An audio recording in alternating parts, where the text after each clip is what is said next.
form one motherless team. Alafu tutakuwa tunawaonyesha tulikuwa pale, sasa tumegeuka, tuko wapi? Hapa.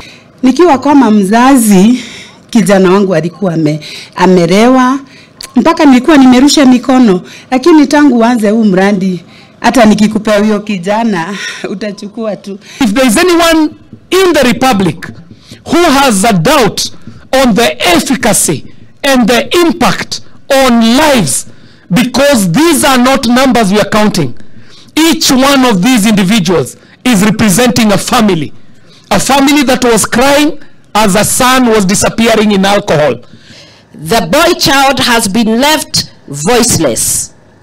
The results of this neglect are too far-reaching for the blind to see, even for the deaf to hear. If we look around and we see, we can tell there is something, there is an error, and there is a mistake that happened within the communities, and that's why we have men who we need to rehabilitate, and this error must be corrected.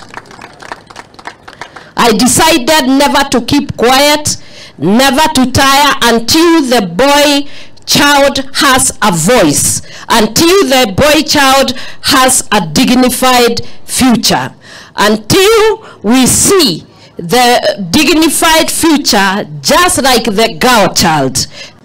The time is now for us to break free from the chains that bind us, that allure us to addiction, and we must say no to drugs.